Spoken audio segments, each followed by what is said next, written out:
This is Metal Mike, and in this episode of the 80's Glam Metalcast, I talk to a monster behind the kit, Dwain Miller from Keel.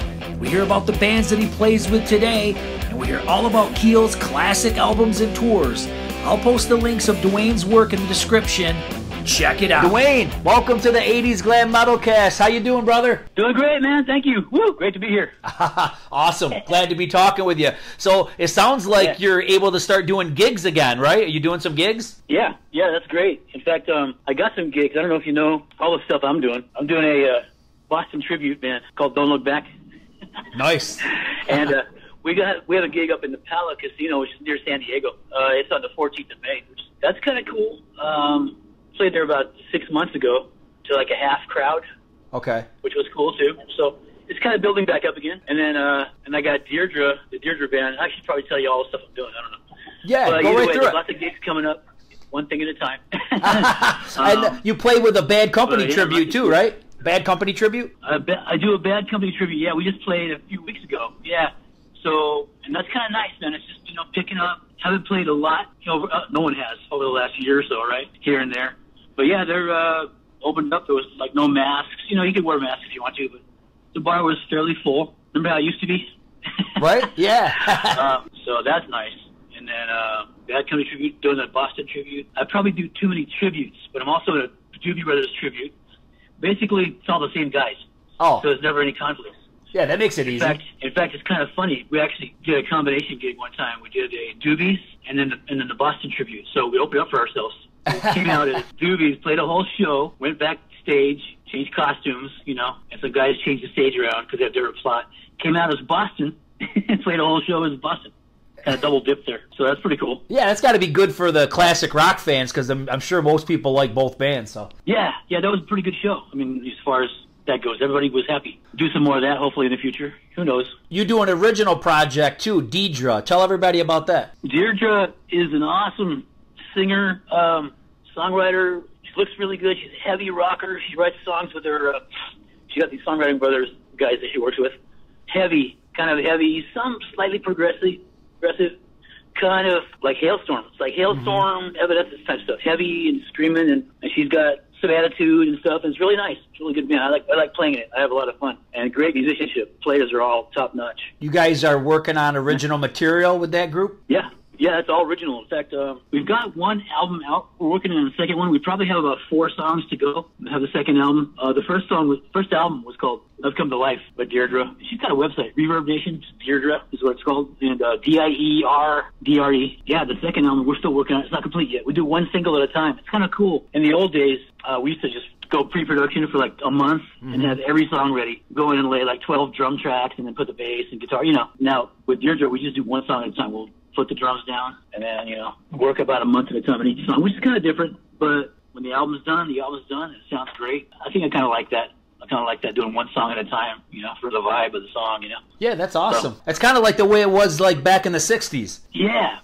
Or even, like if you ever studied on Zeppelin, Zeppelin would like come back off a tour, right in the middle of a tour. They'd come back to the studio, record one song, and then go back on tour again, and come back and do like another song. It wasn't like doing 12 songs in, 3 days, which I've done with Keel. Right. I kind of the first Keel record I did, we were so rehearsed. I went in there and did all the drum tracks, and and one day, we were working with Gene Simmons, right? Right. They had a small room and a big room. This place, Village Recorders down at L.A. I did the whole album on the first day in the small room, and the next day I came up and did the whole album in the big room. So we had different drum sounds. So I did like the whole album twice in 2 days, drum tracks. Mm-hmm. So that's kind of good, but they expected it for the rest of time from me. So I had all this pressure. The next album I did in 2 days, had to, right?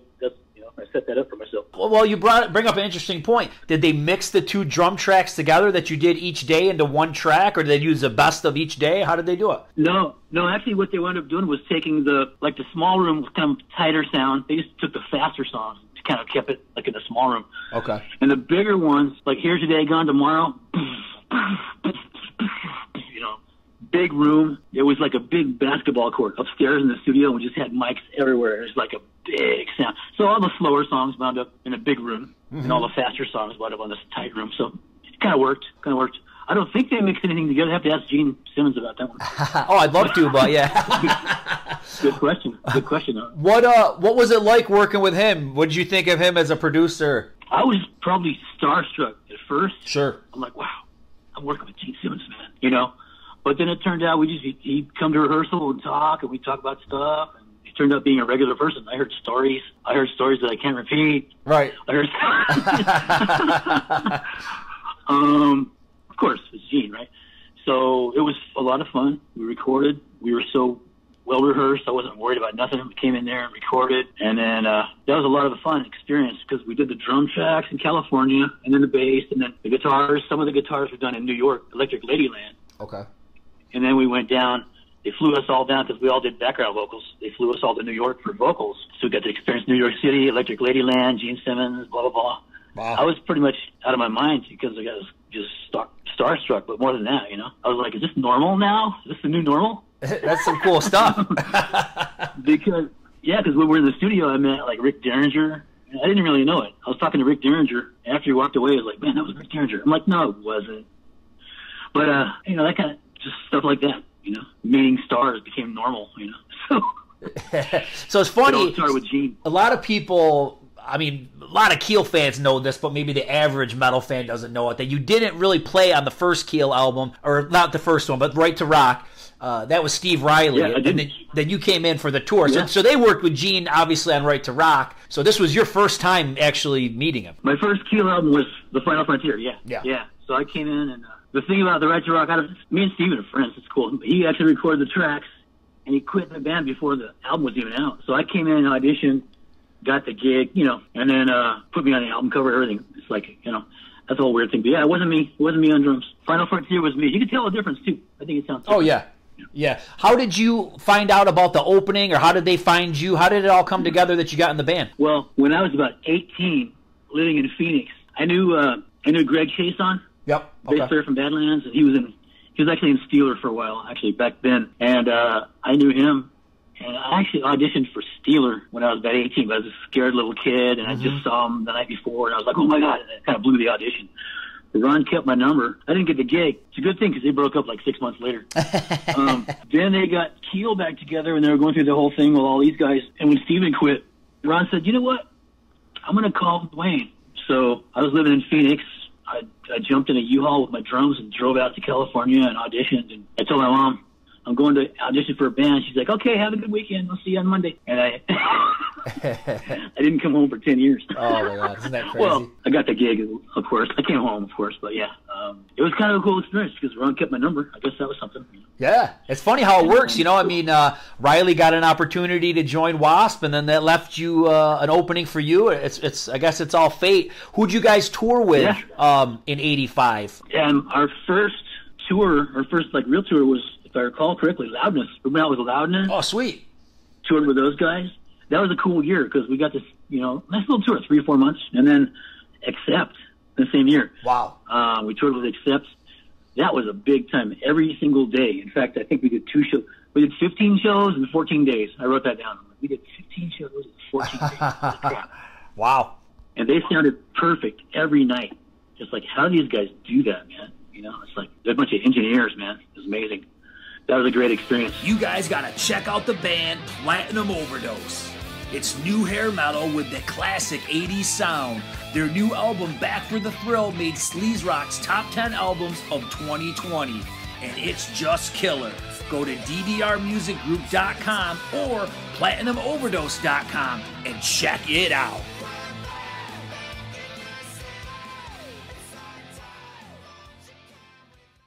Hey guys, this podcast takes a lot of time and effort. I want to do more in-depth projects on here, but I can't do it without your help.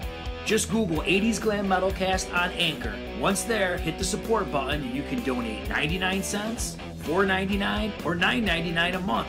Your support will ensure that this podcast will be rocking out for years to come. How about Final Frontier? Who are some of the bands you guys toured with on that one? The Final Frontier, we did a bunch of stuff. That's when we went to Europe with Dio. We did Dio like a few months in Europe, all across all the arenas, which was really a cool experience too. And then we came back to the States. We did a tour with Crocus. I know that sounds weird, but we toured with Crocus true. And then, no, I like Crocus. They rock. And then, what else did we do? We did Japan. It was all the international stuff. We did Japan. Mm-hmm.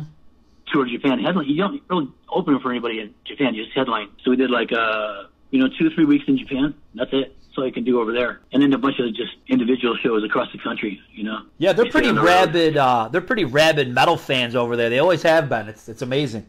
Yeah, and somebody told us ahead of time, so be careful. I mean, it's not a big deal, but they just sit there when you're playing, and they watch like it's a class, it's like a lecture at the college. And then when you get done with the song, they stand up and cheer and scream. It's crazy, crazy. And then you play, and they sit down.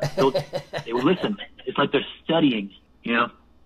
Not like, well, are you in New York? You're in New York, right? I'm in New York, yeah. You've been to Lemore's East? No, I never have. No, I'm in upstate, okay. so yeah, I'm in upstate. We played there a bunch of times. We played there with Anvil. Anvil opened for us there.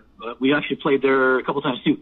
But that is the ultimate club where you're like, the entire audience is all guitar players and drummers and singers and stuff, and they're all all sitting there with their arms crossed, going, yeah, come on, impress me. So that's kind of a tough place to play, but still great memories, you know. I met Iron Maiden there. They came to see us. Oh, wow. No pressure. Iron Maiden's watching. A lot of fun. Very cool. What about now with Dio? Were you a Dio fan? So is that pretty wild being on tour with him? Yeah. Oh my God. You know what? I was before Keel and all. Before I went to LA and all that stuff. I was actually in a band. They always tried to make me the singer, and because someone found out I could sing too. So I was in a band, drumming and singing, and I was trying to learn how to do Neon Nights. And our guitar player's wife was a singer and teacher. She was giving me vocal lessons. She's like, okay, go home and study Rainbow Rising and the Black Sabbath album with Dio and all this stuff. So I would sing with Dio every single day. I'd be like practicing Dio, you know. And probably like, it must have been like only 2 or 3 years later we were opening for him. I was standing at the side of the stage every night watching those guys, you know. Isn't that crazy? Watching, can you imagine? First studying the albums and then watching Dio every night. That is wild. It was pretty cool. Yeah. Pretty cool. It's like I was watching Vinny a lot, the drummer, you know, Vinny Upsy, cool guy too. I was watching him a lot, but I was watching Ronnie just as much, man, because I was like studying both guys at the same time, you know. Yeah. There's a lot of talent between the two of them right there. A lot of talent. Yeah, man. Yeah, it was just fun, good times, you know. We just got to hang out. And Jimmy Bain, the bass player, notorious partier, but very cool guy. Everybody was just cool, you know. Yeah, definitely. You expect to have. You hear, you know, about people being jerks or having a bad experience, but that was just all fun. I mean, not that we were goofing off all the time, but it was just a good experience, you know. I had an embarrassing experience. You know, when you're on the road, you got to do laundry once in a while, right? So I got all my dirty clothes with me. I had like a garbage bag, and I don't even know what it was, like Denmark or something like that. I'm walking down the street trying to find a laundromat with a big old garbage bag behind my back. Laundry. I hear this. Dwain! I'm like, what? Who said that? Dwain! I look over and it's Ronnie James freaking Dio going, Dwain, what are you doing? They're eating lunch. Him and his bodyguard were eating lunch. I'm like, oh, this is embarrassing. Walking down the street looking like a homeless guy with a garbage bag behind me. Ronnie James Dio going, hey, what are you doing? Oh, what can you say? I'm doing laundry, Ronnie. That was kind of weird, but still fun. Good times, you know. Oh, definitely. So when you get to the 1987 Keel album, I mean, I think that's got to be my favorite one. What are your thoughts on that one, looking back at it? The Keel album, the one Michael Wagner did? Yeah. That was really cool, too, man. The whole recording experience. Of course, we did pre-production for a long time, about a month, getting the songs ready and everything. Michael was awesome. He was always funny. He actually was one of the original guys in Accept also. So I was, of course, a fan of his anyway. Yeah. But different recording techniques. Actually, he had like about 40 mics on the drums. But when we were doing the drum tracks, I was in a big warehouse, and he had a camera on me, a video camera, running into the control room where Kenny, our bass player, was playing bass. So he was watching me play for timing and cues and all that stuff. And we were recording at the same time. But, yeah, everything was on tape back then, too. It was like all tape, you know, whatever tape, you know. Just had a lot of fun, man. The sounds, and then the vocals, too. You said you're familiar with the album, right? Oh, huge, yeah. Huge vocals. Every song, listen to the background vocals. Every song sounds like a Bohemian Rhapsody, man. It's like every song has 50 freaking vocal harmonies on it. And we did that. We actually did. Every guy did every part, the low part, and then the next part, and then the next part, and the next part, all that. And we tripled and quadrupled and times each. There's like 64 voices on every chorus, which seems kind of like overkill, but it sounds really good. When I listen to it, I'm like, dang. It does sound good. I mean? Yeah, it sounds great. I mean, United Nations, that's where it's probably its biggest. It's just huge, the backgrounds on that one, you know? The voices, I was all over that, man, all the high parts. They discovered I do the high parts, the Michael Anthony parts. So don't let anyone ever. Are you a drummer? No, I used to play more of a bass guy. Played bass. Don't let anyone ever find out you can sing because you'll be singing on everything. Well, there's a story about that too. I got the Keel gig without singing. That's fine. We were rehearsing one night and we were doing I don't know what song it was, a ballad, probably Symptom or I don't know what song, but I'm harmonizing just out of nature. You know, I'm harmonizing with Ron. And then I didn't have a mic or anything. And he stops and goes, everybody stop. He goes, who the fuck was just singing harmony? I'm like, all scared. I'm like 20 years old. I'm like, it was me. He goes, you're singing from now on, motherfucker. And I always saw you always had the mic hooked to your, the headset. Yeah, I got those after I went through. They're better and they're not as good. I like to use a real mic, but I went through a ton of headsets. Very cool. It's like the thing I don't like about headsets is they're always right there in your face, and you can hear every breath. Oh, you ever go to a concert like Def Leppard or ZZ Top? Both those guys wear headsets. You hear this. Darth Vader. I know what it is. It's the drummer's headset. He's breathing between chords. So, but aside from that, it's good having a mic, and you're not leaning over to sing into a mic like that. So yeah. So even now, when we do Keel shows, like on the cruises or whatever, right? I got to sing the high stuff. I don't mind singing the high stuff. Yeah, definitely. I'd rather just play drums, but I don't mind singing. Yeah, I mean, I think for all of us fans, I mean, I know a lot of people I talk with online, they always kind of scratch their heads that 1987 album, didn't get bigger. You probably needed to have another video. You know how, like, basically the trajectory of most bands, right? You had your fast song, so somebody's waiting, and then you needed your power ballad, and that was the thing. It's like you guys just had the one video, but then there was no power ballad, The Calm Before the Storm, all those other songs would have been, I think you could have had a hit with that album. Yeah, we could have. That was actually it. That was like the big push, that album, and they that year, is that the year we did Bon Jovi? I think yeah. That's the year we did Bon Jovi. I'm not really sure. I'm pretty sure. Big tours, big shows, and then right around then, stuff started, the music industry changed a lot. I don't know timing of it, but, rock and roll just kind of like done. Hard rock, heavy, what's it called? Hair metal? Hair metal. Hair metal just kind of like reached its end and then it kind of died off, I guess. I mean, because pretty soon we were like, all right, looking for another label. And then kind of starting over and whatever. Yeah. There you go. It kind of ended. And I love the one era of Keel that kind of gets forgotten is like 1989 with Larger Than Live, because pretty much that came out and then you guys pretty much broke up after that. But I love that album. I think the live stuff is great. I think the studio stuff is great. And I would say, like, with your drumming, I feel like your drumming on the albums that you're on before that, it's perfect. You don't overplay or anything. It's perfect for the music. But I feel like you let loose a little bit more on the new studio tracks. Did you notice that more? It seems like there's a little bit more stuff going on. I think so. I was probably trying to expand. I was like, you know what? I don't want to play as safe as I did before, because I always did that. Played it really safe in the studio. Which you can't go wrong, just playing boom, bah, boom, boom, bah. But I wanted to do more in the studio because here's why. Because we would play live, and I would get bored and play like a riff that wasn't in the studio, and all the guys in the band would turn around and look at me and go, what? You can't do that. It's on the record. But I like to go off. I like to improvise, and I never did that very much until towards the end.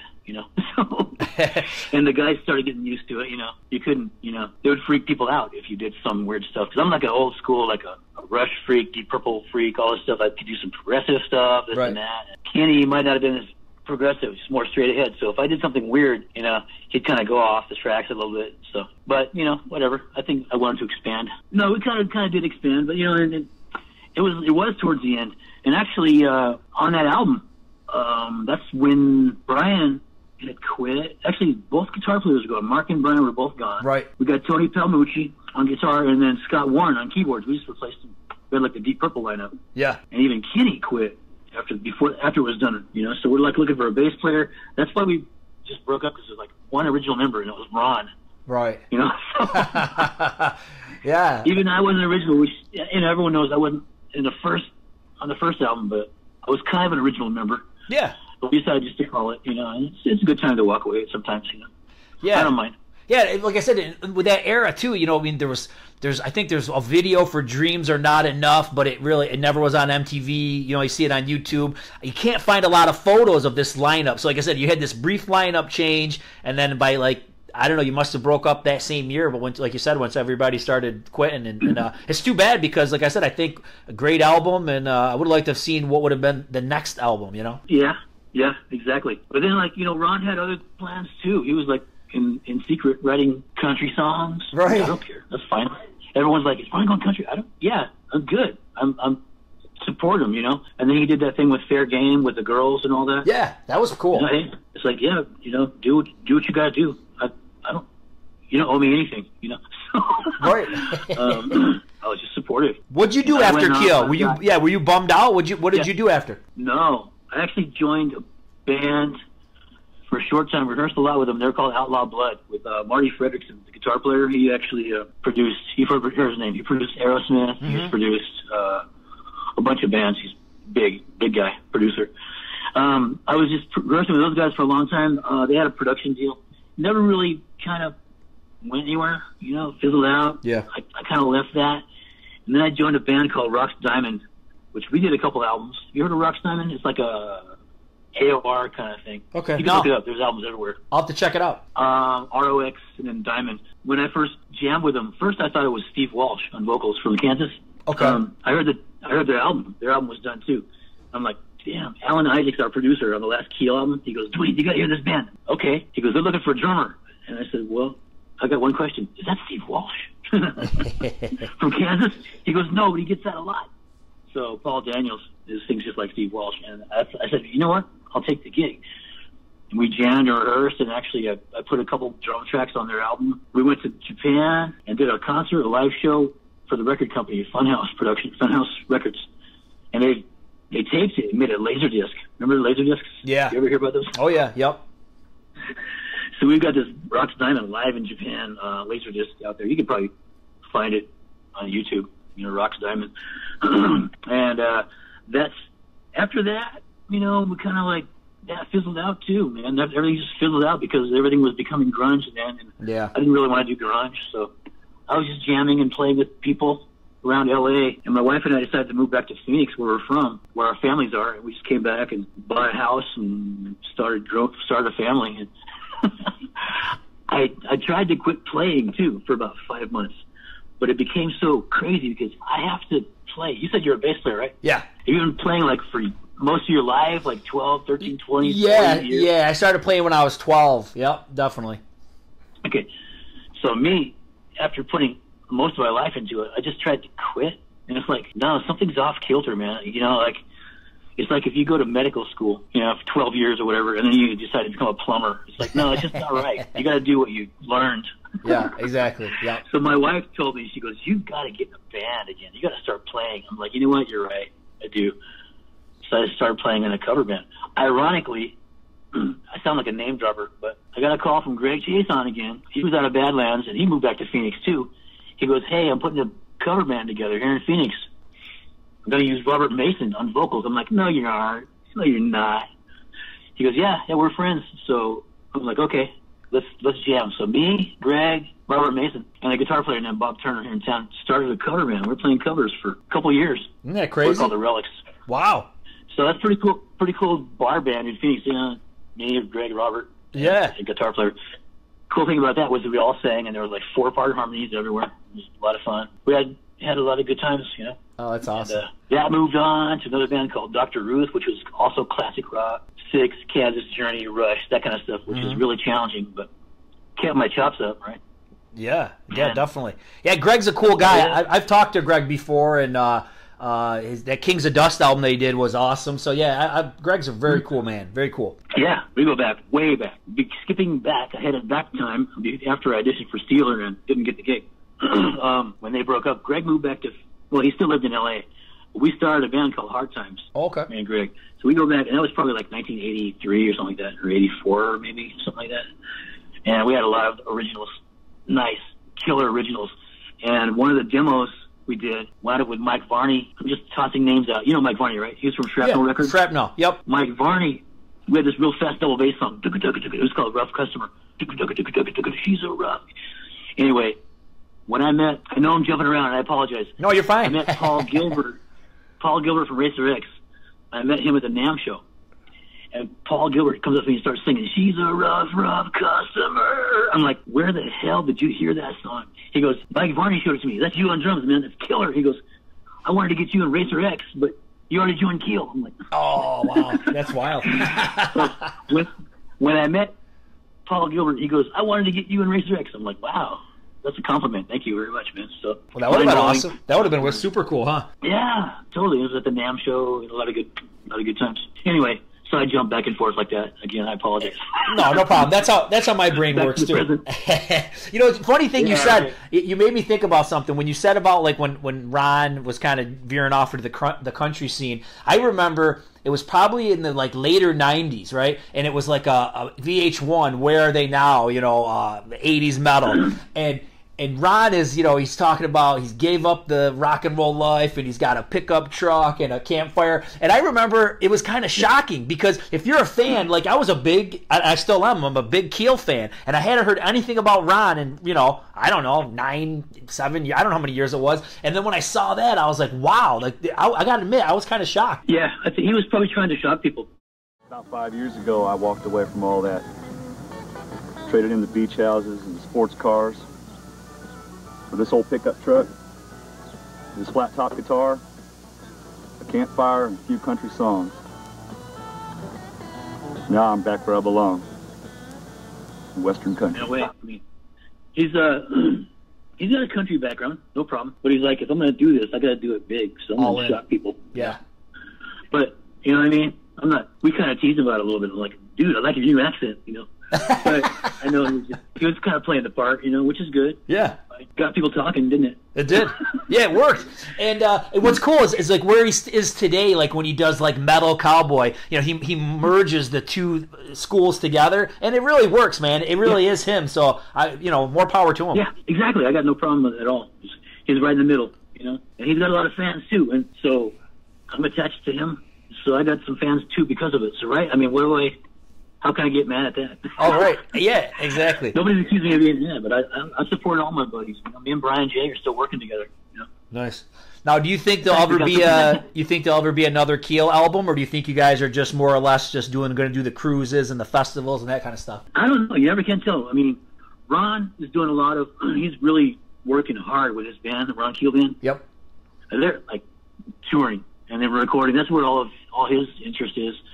Which is fine. We'll do cruises. I don't know if we'll do an album again. We might. Mm-hmm. You never know. We might. In the meantime, Brian and I are working on new stuff. Brian J and I. Okay. He's got a singer he's riding with, and I've got a famous bass player that I can't tell you about yet. Okay. But we're recording kind of over I live in Phoenix. You know, he lives in LA, but he'll send me stuff and I record it, and we're kind of doing the cross-state thing right now, which is kind of cool, but we have to get in the same room and do that. But yeah, we got some possible stuff coming out pretty soon, and we want to do more cruises too. I mean, you know, I haven't given up, you know, I'm just going to keep on playing all the time. Whatever happens.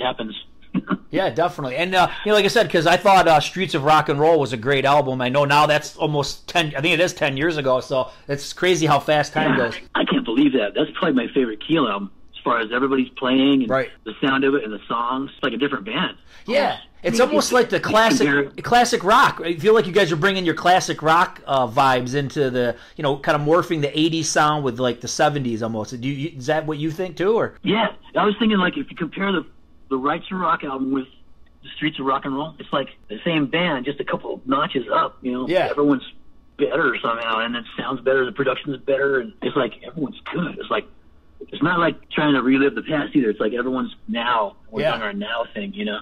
That's all. You know what I mean? It's kind of weird. No, I don't totally know. Yeah, I like it. Like I said, it does. It has a different vibe, but it works. You know what I mean? It's kind of like a natural progression instead of trying to force yourself to sound like an '80s band or whatever. So yeah. Yeah, and even at that was 10 years ago, like you said. Like, yeah, right. I'd love to hear what you can do today. It was. Yeah. 10 years ago. So, well, hey, man, it's been awesome talking with you about all this stuff. Thanks for sharing all this Keel information and what you're doing today. What do you want to tell everybody who's been following you all these years? Everybody, just keep on rocking, man. You know, keep the faith, man. Keep the faith. I'm practicing more than ever now. I don't know what the deal is. A fire is under me somehow, and I don't know what the deal is, but just do what you love. I think that makes me happy. Playing drums makes me happy. Yeah, so that's awesome. I don't know if you use that for a soundbite or whatever. Well, Dwain, dude, thanks so much, man. No problem. Thanks for calling, man. I appreciate that. Take care. Well, that was great catching up with Dwain. I literally have tons of stuff in the hopper. Interviews with members of Armored Saint, Brittany Fox, and more are on the way. So hit subscribe so you don't miss a thing. Rock on!